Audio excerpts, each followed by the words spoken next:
আরে মনিকা এসো এসো এসো বসো।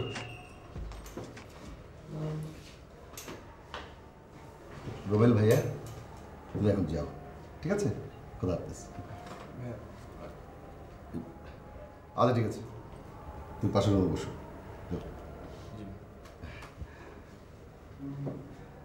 তারপর বলো কি ব্যাপার? আপনার জন্য একটা দুঃসংবাদ আছে। কি?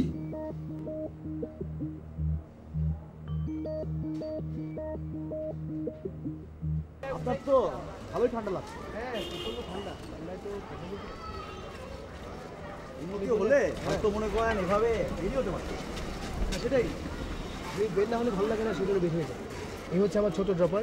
Nice, thank you very much. আমি আজকে আছি, পরে কথা হবে। ফোন নাম্বার তো আছি।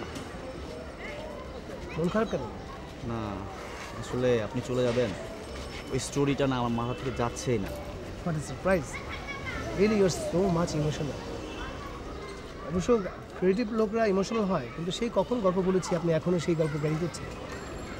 যাও, আপনাকে অনেক মজা মজা গল্প শোনা যাবে এখন। আচ্ছা আপনার কিছু একটা কাজ ছিল, মানে আপনি বলেছিলেন যেটা রাইট, আমার তো ছোট বোনকে স্কুল থেকে নিয়ে যাওয়ার কথা। বুঝলেন, এই হচ্ছে আমাদের জীবন।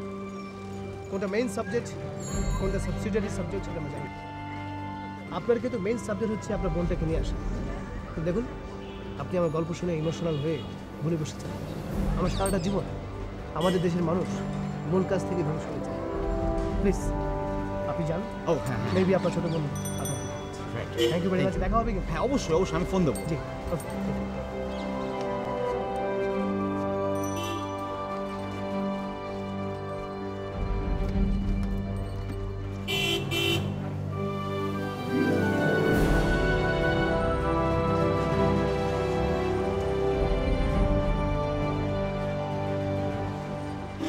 পুলিশ কি রিয়ার ফিরে আসার বিষয়টা সহজভাবেই মেনে নিল, নাকি নতুন কোনো জটিলতা তৈরি করবে? কিন্তু লাদেন আর বাঙালির হাত থেকে রিয়া কিভাবে ছাড়া পেল? নাকি ওরা ইচ্ছে করে রিয়াকে ছেড়ে দিয়েছে? তা কি করে হয়? ওরা তো প্রফেশনাল কিডন্যাপার, টাকা ছাড়াই ওরা রিয়াকে ছেড়ে দিল। তার মানে এখানে কোনো থার্ড পার্টির হাত আছে। সেই থার্ড পার্টিটা তাহলে কে বা কারা? না, বিষয়টা কোনোভাবে মাথায় ঢুকছে না। হায় রে কপাল,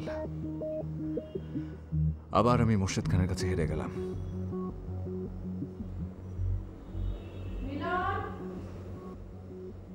হ্যাঁ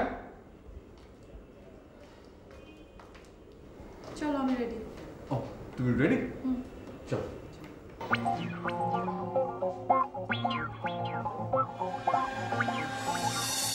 তুমি কাজটা করছো না। কাজটা করছি না তা নয়, আপনার ওই হিরো থাকলে আমি কাজটা করব না। হয় হিরোকে বাদ দিন, নয়তো আমাকে। তাই বলে তুমি সেট থেকে চলে আসবে, একটা রানিং প্রোডাকশনকে ফাঁসিয়ে দেবে? না না, এটা তুমি করতে পারো না। ও তাই? হ্যাঁ, প্রপার টাইমে সেটে আসি, জাস্ট টাইমে ক্যামেরার সামনে দাঁড়াই, মেকআপ নিতে দেরি করি না, সেটে বসে স্ক্রিপ্ট পড়ি না, শটের মাঝখানে ফোন ধরি না, আর ডেট চাওয়া মাত্র ডেট দিয়ে দিই, আর শুটিং শেষ হওয়ার সাথে সাথে টাকা চাই না।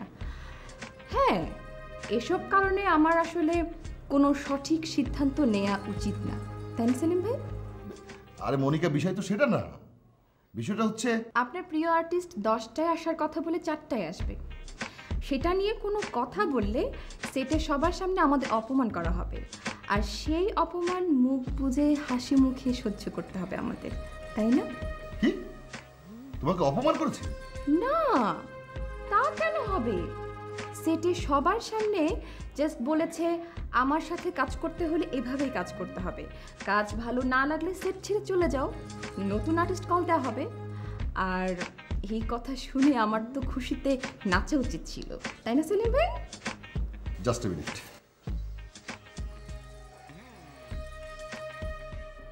হালিম, এক্ষুনি শুটিং প্যাক আপ করো, আর ওয়াসিমকে আমার অফিসে পাঠিয়ে দাও। Okay bye. তুমি দেখো না আমি কি করি, বাট তুমি এমন কিছু করো না যেটা তোমার স্বভাবের সাথে যায় না।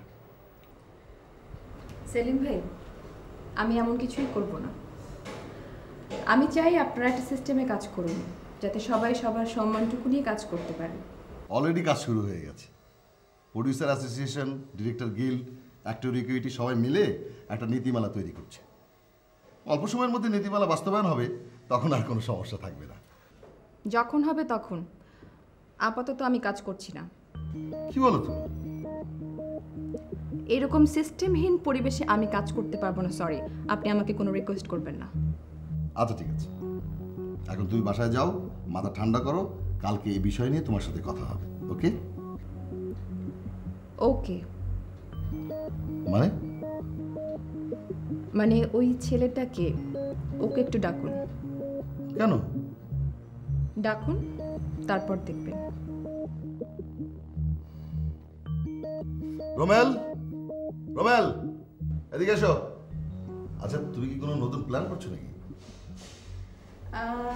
বলতে পারেন। ডেকেছেন? বসো। বসুন। আপনার নাম রোমেল খান, তাই না? জি, পড়াশোনা করতো? মাস্টার্স করেছি গভর্নমেন্ট পলিটিক্স। সেলিম ভাইয়ের কাছে কেন এসেছেন? আরে ও তো হিরো হতে এসেছে, হিরো। তো সমস্যা কি? সমস্যা আছে, ও তুমি বুঝবে না। বুঝিয়ে বলুন। কি ব্যাপার, তুমি ওকে নিয়ে টানা হাসা করছো কেন? যাও বাসা যাও, কালকে কথা হবে। ওকে বাই, চলুন রমেশ। ও কোথায় যাবে? আচ্ছা মনিকা, তুমি কি শুরু করলে? আগে বাসায় যাবে, তারপর সোজা থানায়।